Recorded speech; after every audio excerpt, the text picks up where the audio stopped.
Okay.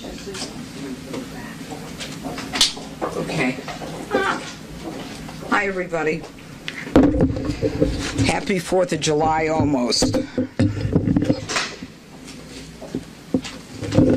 I am here today with Michael Spence from my office, along with Jeff Wojcik, both of them part of the Superior Court Division of my office, along with Damon Hagan, who is the solicitor for the Department of Interior, and Deputy Chief David Lamond from the Department of Parks, from the Parks Police Department.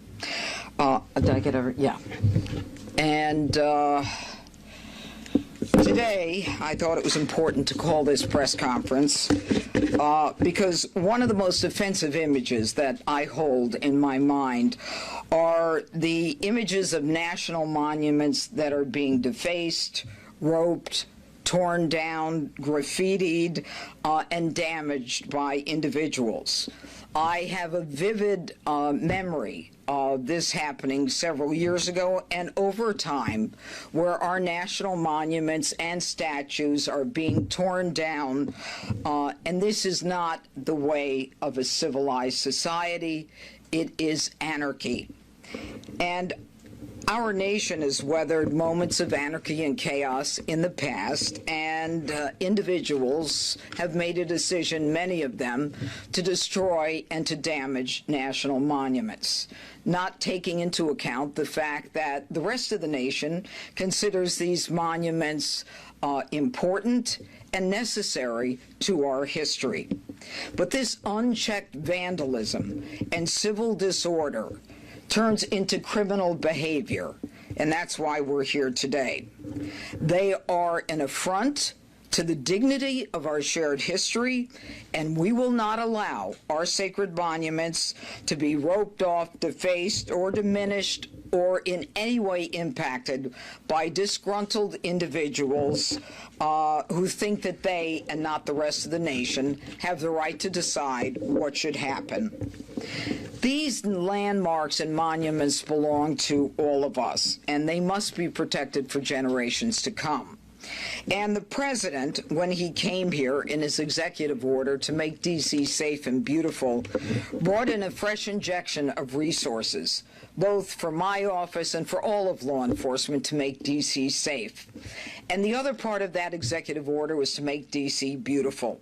And as part of that, in anticipation of the celebration of 250 years of American history, the president, as you heard from him, has been able to improve and to clean up 50 parks, more than 48 monuments that have been repaired, 22 fountains have been returned to service, and these monuments and fountains must be protected, and those who decide that they want to do harm will be held accountable, just as they have been held accountable in the criminal justice system in so many of the press conferences that you have been in this room to witness.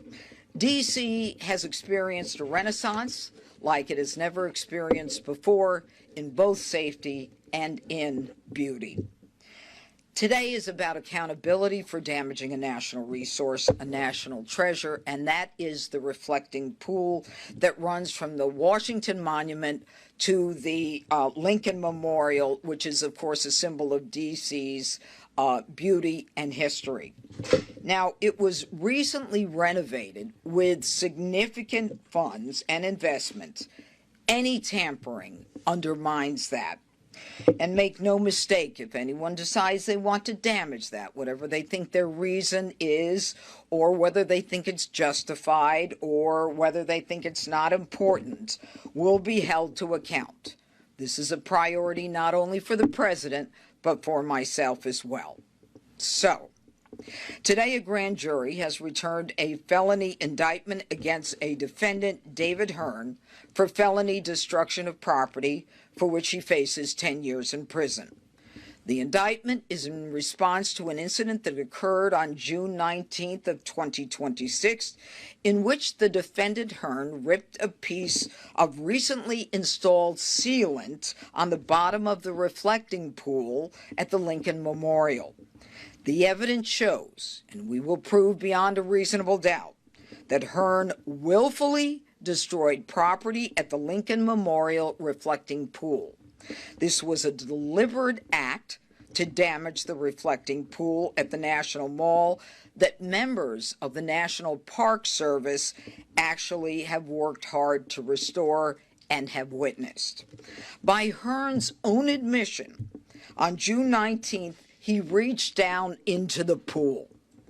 Our evidence further shows that the National Park Service employees observed Hearn actually forcefully and violently pulling up and removing the bottom liner with both hands. According to witnesses, Hearn damaged approximately 2 square feet of sealant from the bottom of the pool. A Parks employee actually told Hearn to stop his behavior and stop what he was doing. Hearn reacted by shouting at that Parks employee, saying that she cared too much about the reflecting pool, and why did she even care, since it wasn't her pool. Now, Mr. Hearn's behavior was characterized by witnesses as belligerent, rude, and disrespectful, according to National Park Service employees that witnessed the event. Now, let me talk a moment about those employees. Many of those employees have come from around the country because they are proud of this nation. They are proud of the 250th anniversary that we are about to experience. Many of them have decided to step away from their desks and to go outside and actually work next to the pool to witness what was going on, as opposed to staying in a cool office. These are the witnesses that we're talking about in this case. These are the people who care about this particular monument and what is going on. They work long hours and they are tireless in their efforts, and they must be shown respect and not be treated with belligerence and with disrespect by those who seek to damage the very monuments that they are there to protect. And they certainly should not have to witness the damage done right in front of their faces. The United States Attorney's Office for the District of Columbia remains committed to protecting our national resources, our monuments, and our parks from vandals, and we are especially committed to doing so in advance of our 250th anniversary. Now, I don't know if, do you want to add anything to this? Sure. Deputy Chief? Deputy Chief Lamont from the Park Police. Good afternoon, everyone. My name is Deputy Chief David Lamont, and I am the Field Operations Division Commander for U.S. Park Police. U.S. Park Police's mission is to support the mission of the National Park Service and the Department of Interior, and to safeguard lives and to protect cultural resources. We understand this summer there are a lot of events for America's 250th birthday, and the U.S. Park Police will be very visible downtown. Our job out there is to keep people safe, and we encourage people to come down and enjoy the parks. That being said, if anybody does come down to the parks, commits any acts of violence, or commits any other acts such as vandalism, we will hold them accountable, and they will either be cited or arrested. Okay, questions? Was this part of the pool, you know, there had been some damage before. Was this part of the pool specifically, was the sealant already partially removed? Did he rip it back? Can you just describe in detail? Because he maintains that it looks the same as it did before he arrived. That's his. You know, I'm not going to get into the evidence, but what I told you is what our witnesses saw and experienced. There was an effort, a violent effort, to rip up the sealant from the bottom of the pool. And irrespective of whether or not, you know, we think that, you know, there is some situation that preceded it, we can state and prove beyond a reasonable doubt that he caused damage, and that damage is over $1,000. Keying in on that, how do you prove that $1,000? With an expert. Is that because Come to the trial. it has to be drained? Like, is that because it has to be You can. drained? We'll hear all that at the trial. Did he have any tools, or was it just his bare hands?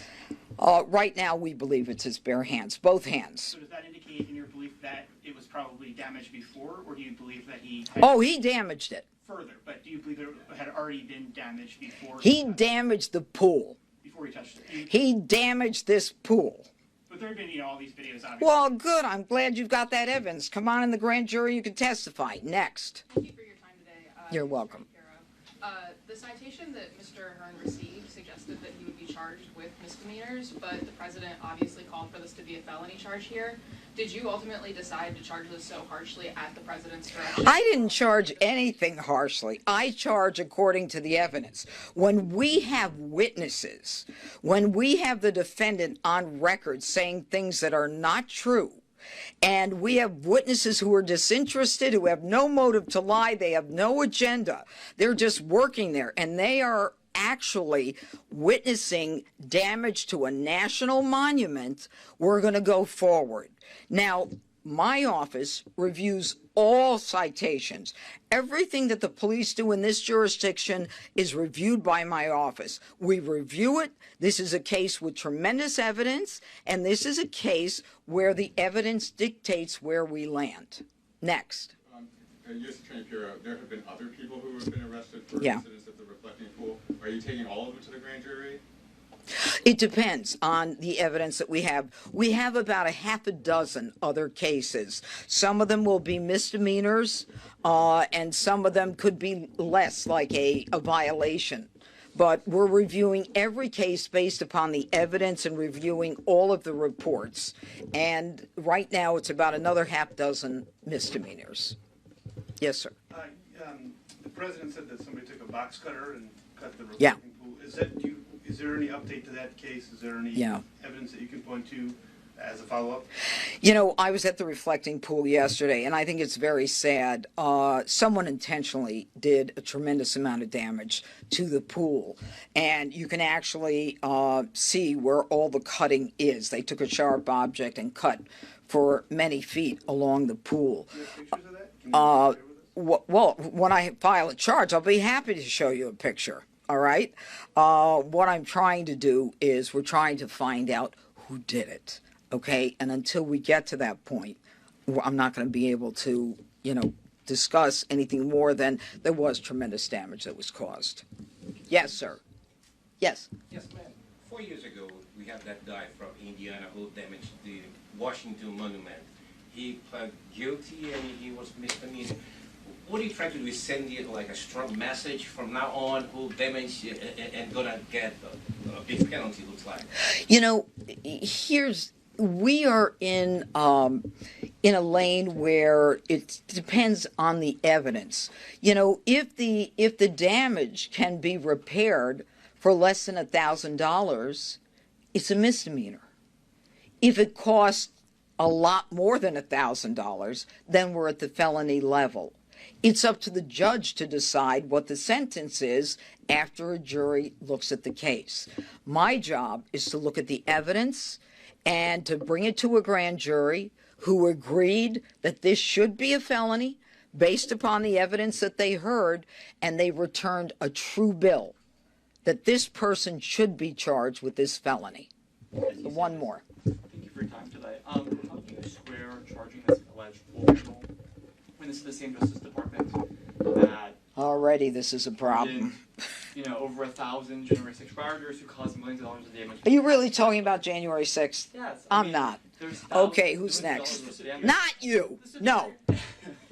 Yes, you again. Go ahead. Could you please explain the bench warrant that was issued for his arrest? Is Mr. Hearn being arrested today? Do we have a... He's not. Yeah, he's not being arrested. No. Yeah. Thank you. Yeah. No. Superior versus. Did Yeah. the grand jury unanimously return the true bill? I don't take a check of unanimous versus non-unanimous, and as soon as they give me a right to do that, I'd be happy to do that, but I don't have that right. Thank you, everybody. Have a great 4th. This, like threat environment ahead of the 4th? Is there anything you're tracking? I'm not tracking anything in terms of a threat environment. I'm not tracking anything in terms of a threat environment. We're all hoping that Americans are able to celebrate, whether they're in D.C. or around the country. I mean, this is a wonderful, wonderful holiday. It's not just any 4th of July. This is a big one. And I hope you and your families, I hope you don't have to work, everybody, and I hope you can enjoy. Thank you. On the teen takeovers, do you have any cases you're reviewing on parents? You had said you might.